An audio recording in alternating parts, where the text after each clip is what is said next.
And now for some more PAX videos. Oh God, make it stop. No, it's fine. PAX is fun. What are you guys talking about? Stop complaining. Stop complaining.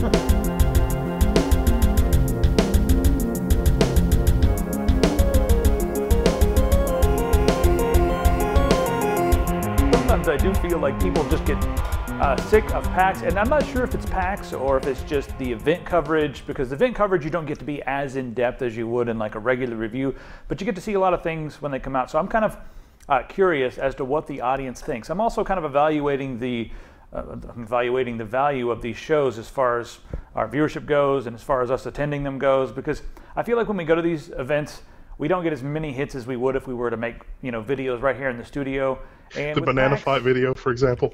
Yeah, everybody wants the banana fight video. I don't know what's up with that. There's even a petition online that that everyone keeps. Someone like set the goal in the petition for like 1,000 signatures, and it's like, hey, if they get 1,000 signatures, they're going to do it because I decided. I'm like, who the hell is this guy to tell us what to do? Anyway, so what do you guys think about PAX? Is it the gaming aspect? And if you guys are not interested in gaming, why do you guys care about hardware? I'm always curious about that. I was talking about that at PAX because we have a very hardware-centric audience, I feel, and I think a lot of times when they see gaming, they kind of tune out. But what do you do if you buy? I mean, like we do a video on a graphics card, everybody watches it. But if we do a video on a game, people are like, I don't care, I just want more frames per second. But why? I've got proteins to fold and coins to mine. I don't play games. What are you talking about? Well, yeah, and then also PAX is very indie, and I think a lot of people are kind of getting sick of the pixel art, even though there are some pixel art games that I am really looking forward to. So I just want some feedback, guys. What do you think about it? What do you think about the coverage? As Computex is the next thing coming up. We still need one more sponsor to make that happen because Computex is ridiculously expensive. So what do you guys think about Computex? That's mostly computer parts and gadgets and anything from robotics to motherboards. So let us know what you think. I mean, really cool stuff. I mean, if we don't cover these games, how are you going to escape your vacuous and unfulfilling lives? Speaking of, I got no transition. However, last week we talked about the end of Windows XP. And to answer that, ReactOS has a couple of different Kickstarters going on. Now, ReactOS is it's an open source operating system, and what they're trying to do is reverse engineer Windows. So you can use Windows exe files, Windows executables on a different open source OS. Now, if you guys check it out, there's two different, not two different Kickstarters. There's a Kickstarter and an Indiegogo. So Wendell, maybe you can explain the difference between these two. I'm not really actually sure. I think so ReactOS, part of it is the free clone of Windows, but it's an open source. It's pretty cool. And then the other part of it is some stuff that they're doing in the business in the cloud and some other things. And so I'm really not sure.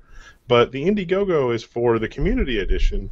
And the community edition is going to add some really cool stuff and do some free open source stuff and, some feature things that have been on the to-do list for forever, I guess. And then the other thing is, I guess, if you're going to run it in the cloud or in a cloud platform or something like that, I'm not really sure. But there are two things going on, and it's worth a mention because it has a lot of the flavor and feel of Windows XP, but it's compatible with Windows, but it isn't Windows, and so that's kind of neat. The one thing that worries me the most about this is if you watch the video down here, the part where they talk about the legality of it, the creator says, listen, I'm not a lawyer and I don't really know. I know it's supposed to be legal to reverse engineer stuff, but I don't know if Microsoft's going to come after me. And he was kind of saying, I don't really want to know because in a court of law, it's usually better to not know than to know. Yeah, that is kind of horrifying. Yeah, he's like, it would be safer for me just to not know. I'm just going into gray territory here, and I don't know. I'm not a lawyer, so if I go, he's basically saying if I get in trouble, I can just use the defense. Well, I didn't know. I'm just a goofy, nerdy guy here. Well, I mean, at the end of the day, Compaq did do this to IBM and got away with it. So, right. I mean, yeah, I don't know what's going to happen with this, but it's interesting to watch. So we shall see. In the same vein of Windows XP replacements, you've also got the Ubuntu Foundation saying Ubuntu 14.04, is the replacement and blah blah blah. And if you're into Ubuntu, that's cool. I'm of the opinion that Ubuntu is not really that cool, but I'm going to take one for the team because somehow that'll improve Ubuntu. And if we all work together and improve, just pick and improve one Linux distribution, we could have already been to the moon by now. But instead, we have 50 Linux distributions, which are all better at different things, but we don't have one desktop replacement Linux. Although Linux has completely taken over everywhere else that it has been introduced, just not the desktop. You know, I think it's a little bit tricky. We have to make sure here that we don't say it's a replacement, because if you say replacement, people who know nothing about operating systems are going to get Ubuntu and be like, yay, this is a total replacement for Windows XP. Now let's run all the same programs we were running on Windows XP, and they're going to go, oh God, it's not a replacement, it's an alternative. So it's going to be a totally different ecosystem, but there are also, you know, things that you can do to give you similar functionality. For instance, OpenOffice has reached 100 million downloads.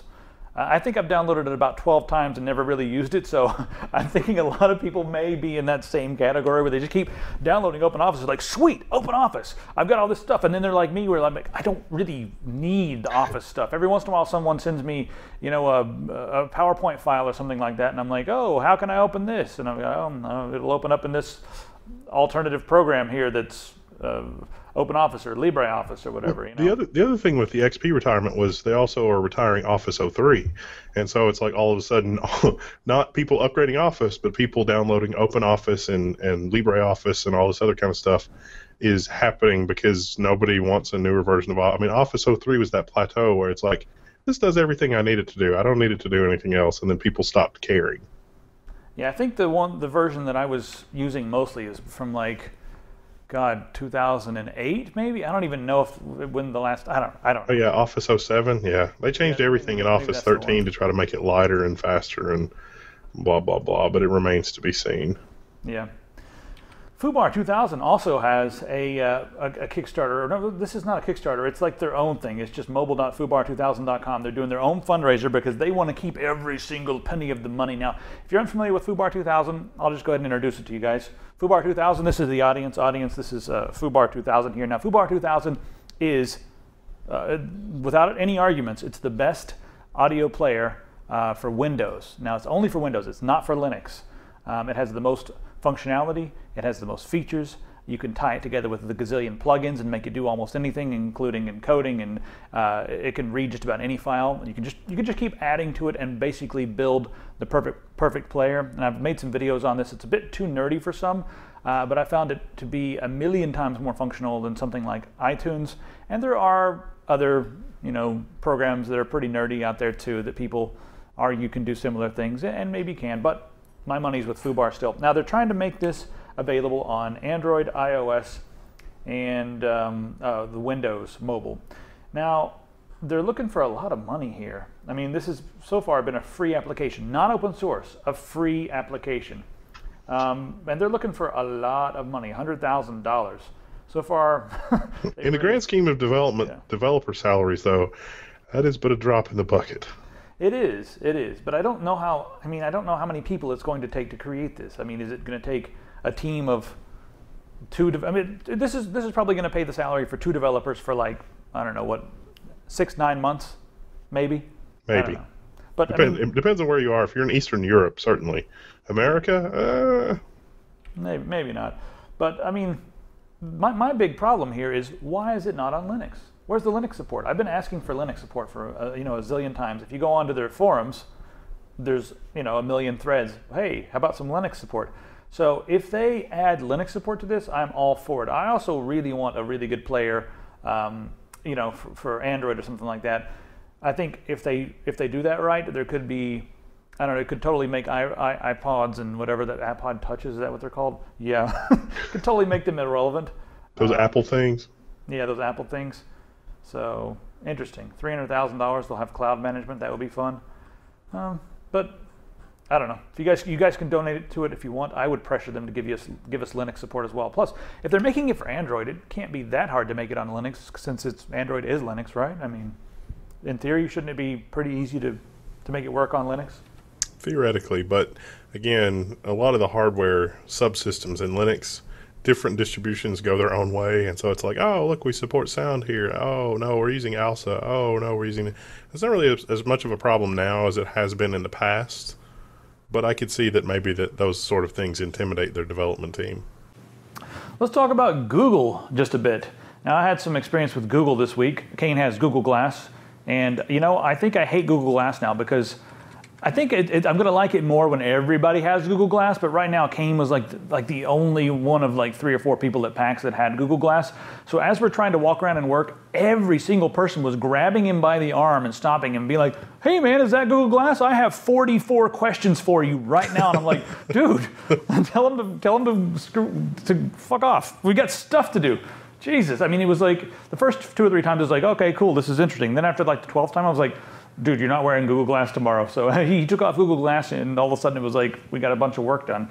But until it's ubiquitous, I hate it. Because everybody that sees it's like, whoa. We even had one guy who was like, who would not leave us alone until Kane let him put it on and take a selfie. We were like, I was just like, is this really happening? Is this really happening? So terrifying. Anyway, what is happening? This could be a solution. Google is going to embed a camera into a smart contact lens. So at least people are not going to be stopping to ask, hey, is that Google Glass you're wearing? I mean, that would be creepy. Like, hey, is that one of those Google contacts? Can I try that on? Hey, whatever you're into, man. That's well, crazy. this is a camera more than a display. But can a display be far behind? I don't think so. I think it's. I think the idea of shooting a laser into the eye is still the best. But maybe how would they? Man, how would your eye be able to focus on something that's touching it? Is that possible? No, I think it would construct the image sort of out of focus, like it would be added in and projected onto your retina from your iris. And so you're not focusing on your own iris because obviously that's not going to happen, but right. It's going to be like just a little laser projector onto the back of your retina kind of a deal. Although we're probably, 10 to 30 years away from that, I would think. But the article also said something about it's like, oh, it can work wirelessly or with a wire. And it's like, pretty sure I don't want a wire going to my contact lenses. That can work with a whole wire. Yeah, because that's not going to be like a hair in your eye or anything like that. I've got an old-fashioned set of contacts here. Let me plug them in. Oh, you know what probably can see something that's right on its eye? Google's new Vision. It can read CAPTCHAs and solve them. So they've developed this new Vision algorithm, and it's basically made for the Google when they're making their maps and stuff. It just translates all of the data that comes in from the map so that it can better read the names of stores and also the addresses on the fronts of doors and that sort of thing. And when you have a moving camera, sometimes it's going to be obfuscated, sometimes it's going to be blurry, sometimes it's going to be strange. But this Vision is so accurate that it can solve CAPTCHAs on the internet. Now they haven't exactly thrown it at CAPTCHAs, but it can solve even Google's own CAPTCHAs. These weird ones right here that are on the screen. I'm not exactly sure what. I don't think that the point that this solves CAPTCHAs. I don't think that means that CAPTCHAs are now a thing of the past and everyone's going to be using a robot sitting there that's going to be able to analyze and solve CAPTCHAs. I think this may be just another piece in the or another piece or another block in the. Where am I going with this? It's going to make artificial intelligence even more lifelike. It's going to make robots even more lifelike. That's what I think is going to happen with this. There's a lot of technology now that like the groundwork's being laid that could easily be turned into technology that's used for, robots and that sort of thing. But I don't know. It'll be interesting to see where the technology is in 5 more years. Yeah. In other Google news, Google is not coming to New York City. I'm not sure why this article got out, but someone started speculating that Google Fiber was going to be coming to New York City, and Google, one of their PR guys or whatever, released a statement saying, no, we are not considering New York City at this time. What we want to do is focus on improving the performance in our current markets like Kansas City and Provo and whatever the third, Austin, Texas, and they're also going to be rolling out Google Fiber to businesses, which is a slightly different service, but still the same kind of speeds, but it's business service. Party time. Yep, it's going to be awesome for people living in that place. Hear that train out there, it's going to be here in a minute. And then they're also going to be focusing on the 34 markets that they named. We talked about on the tech a few weeks ago. They're going to be focusing on some of those new markets, and New York City was not among them. And I think it's because the internet speeds in New York City are already pretty fast, and there's a lot of providers up there. Google's goal right now is not to maintain their network, it's to make their network better. And here's what I think. I think in a lot of these cities that they're moving to, the network speeds suck. And you've made this observation before, Wendell. Like a lot of these places are places that AT&T has DSL in, and it's just awful, completely awful. And Google's like, well, listen, we need to spread our market. Is that the discount train bringing the deals? That's the deal train. Let me open up some deals here, and we'll talk about what the discount train is bringing to us. This is a terrible We've got idea. contests going on now too, so that's the train reminding us that we've got things to give away. We have so many contests. I feel like I should apologize for giving away free stuff. That's how much free stuff we're giving away right now. That's some of the videos that everyone is complaining about. Thanks, guys. Fine, we won't give anything away anymore. Well, in the last couple of videos, I didn't give anything away, and nobody's watching those videos from PAX. So that was my theory, is like, hey, if we give away something with every video from PAX, everyone's going to watch the videos. And that turned out to be more true than false, but still not as much of a turnout as our regular videos. Anyway, deal train, what's on sale? Battlefield 4 is on sale or some crap? Yeah, Battlefield 4 and SimCity are 50% off. So... We've also got some upcoming giveaways from Plexter. Ooh, really? But it's actually a Plexter contest. It's not our contest, but we're going to link to it and be a part of it. Yeah, why not? Anyway, back to the Google thing that I was ranting about. So Google is expanding into areas where you see the internet that just sucks, and Google needs to expand their network. Whenever, I guess whenever everyone has Google, they're not going to sit back and go into maintenance mode. What they're going to do is they're going to be like, well, let's continue spreading the internet because we are the internet. No, I don't think that's what's going to happen at all. I think they're going to go to, see, because they don't understand. They're going to go to Cisco and Juniper and be like, help us. And Cisco and Juniper will be like, well, we'd be glad to help you, but the stuff that you need to buy is just massively expensive. And then they're going to say, oh, and then they're going to go under because Google's not buying top shelf gear for their stuff. They're building it, and that's the cost savings. I mean, in 5 more years of Google building their own ISP, they're not going to have a core router. They're going to have, a socket 1150 Xeon or whatever's current, and a whole bunch of 4-port 10 gig Ethernet cards, and that's their core router. And the deal train agrees with me.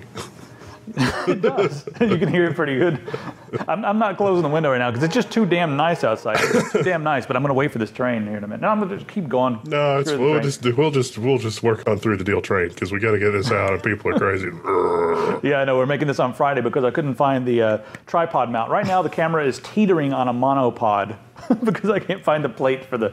Yeah. I'm still recovering from the flu, and you're still recovering from PAX, so it's just we're screwed. Man, I got deathly ill at PAX because Paul poisoned me. That's the story that we're all going to go with. Paul poisoned me. Thanks, Paul.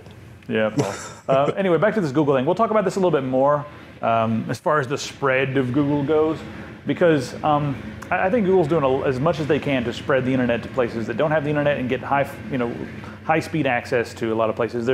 They picked up a drone company, and that could be used to spread the internet. But we'll talk about that again in the hardware segment. Spread the internet like we spread freedom. by flattening communities and rebuilding them with internet? Is that what they're going to do? Like, this place in South Carolina here has terrible internet. Let's blow it up and rebuild the entire thing with blazing fast internet. They'll love us. We're going to bring blazing fast internet and democracy to these communities. The iron fist of Uncle Sam. Yeah. All right, so there's that. What's next on the list here? Let's talk about this Reddit censorship that's happened on our technology. Now, a lot of you guys that watch the show may know that I use our technology as a source for not the entire show, but like I'd say 1/6 of the articles, and then everything else ends up on there anyway. Like whatever's hot and pertinent ends up on there. However, there's sort of a little censorship scandal going on right now. Now, one of our really popular videos got censored. Like we had nothing to do with it, and we were posting about how the thing was ridiculous on for ISPs, and it was on the front page for like 10 minutes. Then they were like, "Nope." Yeah, and so they apparently there was. They say that they've taken it down now, but there was a filter on there that censored all of these terms. NSA, Comcast, Anonymous. You just take a look at this stuff. And Tesla. They left out Tesla, but they were definitely censoring Tesla. Tesla's on there. Flappy, that's funny. Flappy. It's like the guys who were in charge of this, what do they want to talk about? Like, really, what do they want to talk about? Do they only want to talk about hardware? Because there's a subreddit just for that called Our Hardware.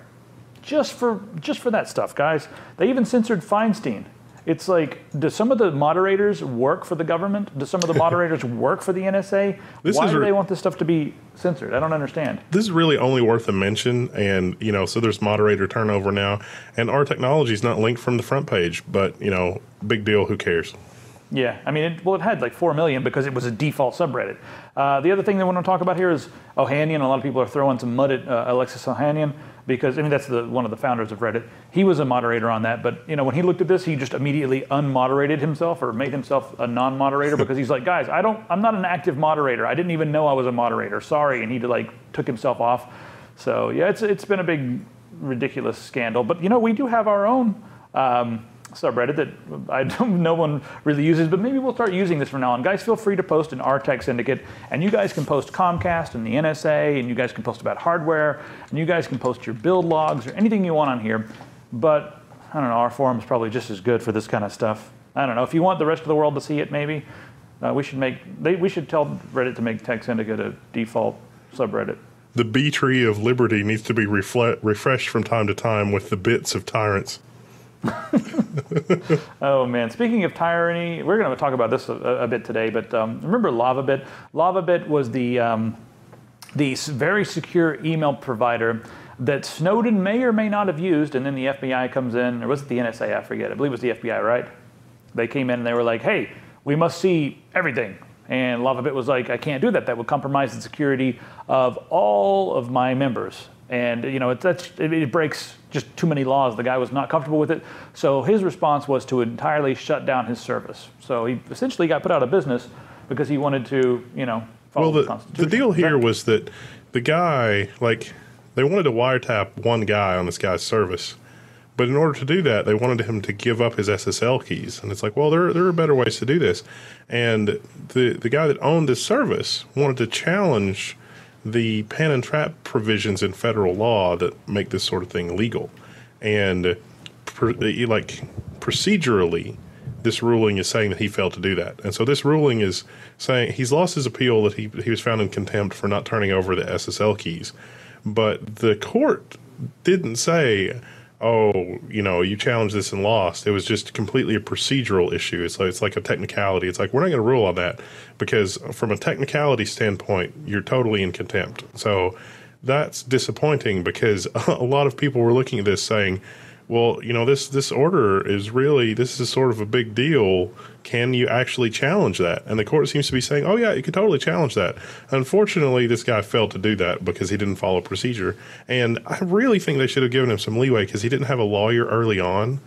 But this is just another reminder, just like whenever anything happens, you have to have a lawyer immediately, which is, it's sad that society is in that kind of a state when there's just, a small company that's doing stuff on the internet and all of a sudden you have to have a team of $300 an hour lawyers to deal with it. That's just unfortunate. Yeah, it really is. And this could have been one of the key cases to define future everything. And it could have really challenged the pen tap, which is a ridiculous. Just go Google pen tap if you don't know what it is, or you could watch one of our old videos. Pen and trace, I think, or pen and trace. Pen and I can't. Pen and trap. I don't know. Pen trap. I don't know. Pen register. That's another term. Yeah, just go and Google some of those things: pen/trap, pen trace, pen register. But it's essentially what almost all of the surveillance is based upon today: is some ridiculous old ruling about a guy who stole a girl's purse and then kept harassing her by phone. And then they put a tap on his phone and used that as a justification. But the court case there laid the groundwork for all of this surveillance, and they've been using it over and over in court, or misusing it. But yeah, that's a different story. At least this court case seems to be saying that could be challenged. Unfortunately, this guy failed to actually challenge it correctly. And it's like, can we give the guy a pass because he was representing himself? I mean, come on. So speaking of challenge, Snowden challenged Putin on live TV in Russia. And here's what he did. So they were at, I guess, live TV show in Russia. You guys can watch it, right here on the internets. You guys can watch it on the internets. And Snowden put Putin on the spot by saying, "Hey, do you guys carry out any mass surveillance?" You know what I think, Wendell? I think that Putin had a canned response ready. Like a powerful, sort of a slap in the face to America response that we can't confirm or deny. And he had this response ready. I think he told Snowden, "Hey, I want you to ask me this on live television, and then I'll answer it." He just seemed too cool and collected and too ready to respond. And also, I don't know if I can see Snowden, who has asylum in Russia. I don't know if I can see him challenging Putin with a question like this without either being asked to do so or told to do so. I think he's not a stupid person. That would not be a safe thing to do unless you were, provoked to do so or asked to do so. What do you think? Agree completely. So this is probably a PR move, and you got to feel bad for Snowden that that's just where he is, and that is just the long and short of it. I would be really surprised if this was like an off the cuff thing, unless he's become friends with Putin and this is just like the buddy thing to do. And it's like, hey, this is coming up, and it's like, oh yeah, it sounds great. Yeah. And he's actually in the palatial estate, and I don't think that's the case though. No, I don't think so at all. But it is kind of funny, and Putin's response, therefore Russia's response, was basically like, listen, we have very strict laws to make sure that there are no abuses. Everything has to be approved by a judge. We only go after one person, and we have to get a warrant to do so. And we do not do any sort of mass surveillance. So he said all those things. Whether those are true or not, we do not know. But they also, have been known to censor the internet and censor communications and that sort of thing. So there is that, But I wouldn't really. I don't know. I don't really feel like anything said there should even merit any more discussion. Yeah. All right, moving right along. Let's talk about the cable industry for just a little bit. Now, the Washington Post has posted a very stupid editorial in total defense of the Comcast merger. And I wanted to go by just a few, piece by piece here and talk about a couple of the statements that the Washington Post made. I really thought that the Washington Post was going to be groovy now that Jeff Bezos bought it. And why would the Washington Post come out in defense of the Comcast, Time Warner buyout if Bezos was behind it? I mean, think about this. Bezos needs to deliver physical DVDs. Yeah, I mean, well, no. Bezos has a lot to gain from the internet exploding, and he has not much, in my opinion, to gain from television, growing. I mean, television going in the opposite direction, and we'll check on those numbers in just a minute. But Amazon does have their own video streaming service. I mean, that's like Hulu, so it's kind of like, what? What's going on? Yeah. Well, let's see here. Let me take a look at some of these things here. So they say the government's smartest move is to not block the merger, but to make clear that the regulators will respond if big industry players begin to violate basic principles of market fairness. Okay, so they're saying, listen, the government should continue to do what it's been doing, which is pretty much nothing, and just watch in case there's some unfairness that it can jump in and slap some wrists. But it's already begun to violate basic principles of market fairness. I mean, see, we haven't gotten to the. Is that the next article on the list? The whole Netflix thing? Yeah. Well, Netflix there's one of them on here. Yeah, we'll put that next. How about that? Okay. So this is. I mean, but you go read the article. I mean, the Tech Dirt article is like point for point response, but this is obviously paid swill. I mean, this is not even the arguments here are not even coherent. It's just someone mashing the keyboard with their forehead. It really is. You know what? The rest of it doesn't even deserve talking about. I mean, there's some funny points that we could make here and maybe a couple slam dunks or whatever. The reason we mention it and point and laugh at it is because it's the Washington Post, a reasonably well-reputationed institutional media outlet thingy in the United States, is carrying an article that is, completely falls apart on any sort of analysis or logical thinking or, now you want me to believe what now? And so we have to point and laugh. But the key thing here is the government's smartest move is not to block the merger, but to make it clear that regulators will respond if big industry players begin to violate basic principles of market fairness. Now, we've got to point out another article. So just with that in mind... Before we go on, there's one more thing in here I want to slap, and then we can get to the Netflix thing, right? Okay. This I have to slap, because in the Washington Post article, they said, consolidation is the only way to ensure that these companies have enough capital to invest in new and better technology that will keep their customers happy. What? Do you hear what I just said? So okay, we're taking the capital that we have on hand right now. We're not going to invest that in our infrastructure. We're going to buy each other, and then we're going to... No, I don't... No. Yeah, right now they have record profits. They have so much freaking money. And the Washington Post thinks that this is a good way for them to spend their money by buying out each other to consolidate. And it's just like they've got all this money. Why wouldn't it be a better idea for them to spend that to improve their infrastructure? I don't understand what the hell this guy from the Washington Post, oh, he was paid off. Yeah, right. Okay, moving right along. All right, so now on to the Netflix thing you were talking about. Okay, so there's an unrelated article that came out, completely unrelated, that says Netflix, Comcast's position has moved 6 points, I think, and it's up 61% in speed in terms of the Netflix tool that checks to see how good your ISP is doing against other ISPs in terms of how good of a service they provide. Now, so no surprises there. Netflix paid Comcast for better network connectivity or whatever. And so, and the standard Netflix tool that is, ISP agnostic is also reporting that, yes, Netflix's connection to Comcast has improved dramatically. The experience that Comcast customers can expect based on the aggregate usage data that they collect on their systems show that the Netflix experience has improved dramatically for Comcast customers. Now, here is the smoking gun. Here's the sort of thing that Al Franken needs to know. Here's the sort of thing that makes this article a complete rag. We've talked in the past about the two kinds of expenses that ISPs incur, and that is the connectivity from the internet through the last mile and the connectivity to the internet itself. Now, of those two things, the wiring in your neighborhood and the wiring in the head end of your neighborhood to the central office and the wiring from the central office to wherever and the wiring from wherever through the national network or the regional network and the wiring from there to the internet, that is the bulk of the expense. That is the carrier. That is the backbone of the network. That is the insanity. That is the argument from them that they said that your neighbor is paying, your neighbor, you're asking your neighbor to pay for transit for your Netflix movie.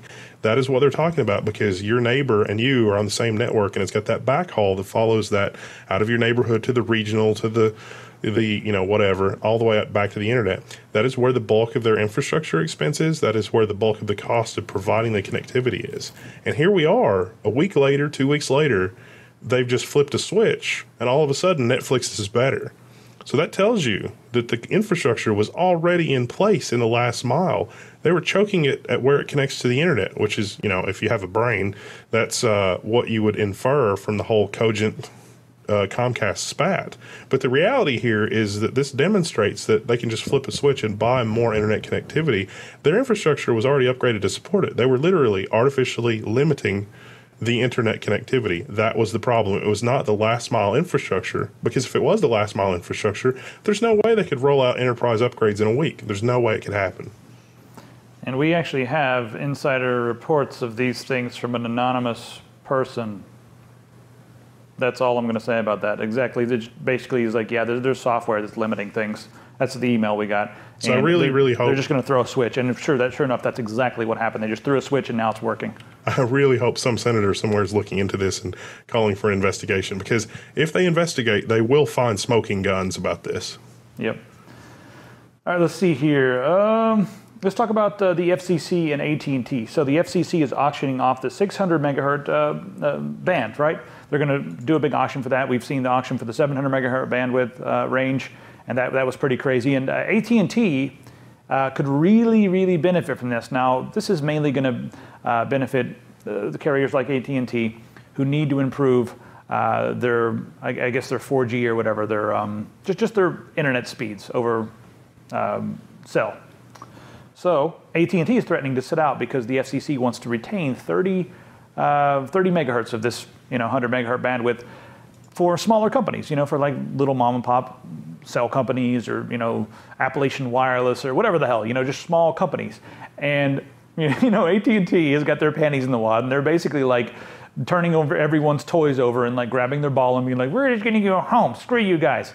And the FCC is in a spot right now where they may be forced, because they really want AT&T to be involved, because with AT&T involved, it's going to make the price go up and up and up, and it's going to, allow them to get more profit out of this whole entire deal. And if AT&T leaves, there'll be less bidding, and with fewer bids, that means the price won't be as high. So Now they're kind of at a weird spot where they're like, well, what should we do? Should we tell AT&T, fine, you can have the whole thing and we're not going to give anything to the smaller companies? Or should they stand their ground? And if the FCC is watching, please stand your ground. Let AT&T be a spoiled brat and go home. Let them do that. That's fine. That's stand totally your ground fine with us. because wireless spectrum is a finite resource. We always talk about how wired bandwidth is not really a finite resource, and anybody that says it is high on something. Wireless spectrum is a finite resource, and until we've got better technology to cram more stuff in there, AT&T is going to try to get everything that it possibly can. And so if it's not auctioned now and some other small company buys it, that small company can sell it later for a lot of money. Yeah, let's not be bad to the small companies. FCC, government, all you guys, please, if you're watching. Yeah, who knows if they're watching us anyway. All right, it's time to talk about Squarespace, and we've been recommending Squarespace, and now we're actually going to be using Squarespace for our future store that is going to be coming very soon. Like, some stuff actually happened this week, so the store is going to be opening very soon. But first, I wanted to talk about the Webbies. Now, Squarespace has been nominated for 4 Webby Awards. Wendell, what are the Webbies? They're awards for advertisers to be like, oh, this is great, you're doing advertising things. But I feel like since we were with Squarespace from very near the beginning, that we ought to be like, oh, that's cool. They're actually like decent and not terrible. So look at that. Remember how many times I said no because I'm just like weird about anything sponsoring? I'm like, I don't know about anything until I try it. GeoCities contacted us and we're like, we're making a comeback, guys. Will you run with us? I was like, no, I'm sorry, we're not going to do GeoCities. I'm sorry.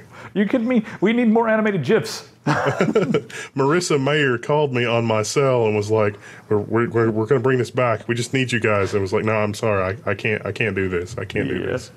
So anyway, they've been nominated in these categories: mobile apps, services, and utilities, web services and applications, Best Home / welcome page, does have a pretty sleek welcome page, and best visual design aesthetic.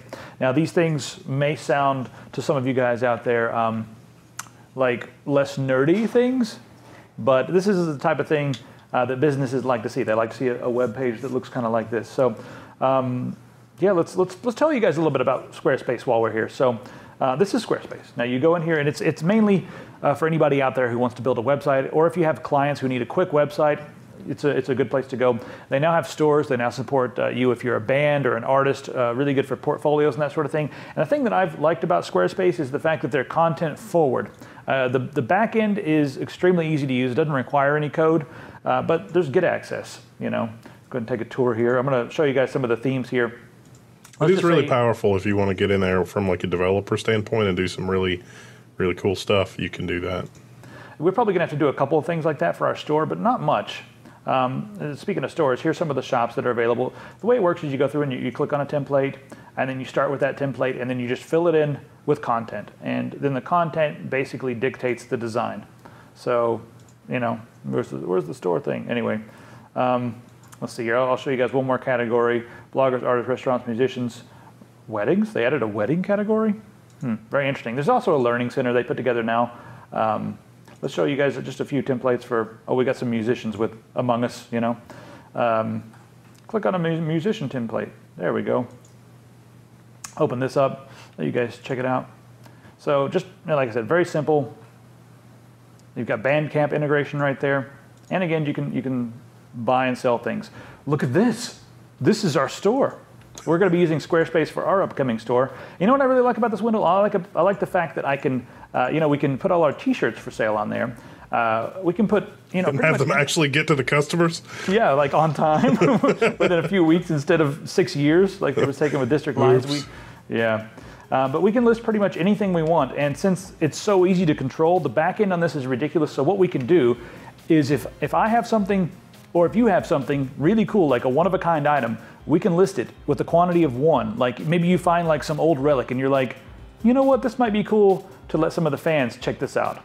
And then you give it to the fans, or you put that one thing listed on the website, and then you guys can pick it up. We'll get a notification that you guys picked it up, and then we'll be able to ship it out to you. It's so stupid easy to use, and also we can sell digital goods on here. Like I'm going to have the Zweihander albums for sale on here, and any other digital goods that we may come up with. So you can't have my autographed L40 SX not laptop.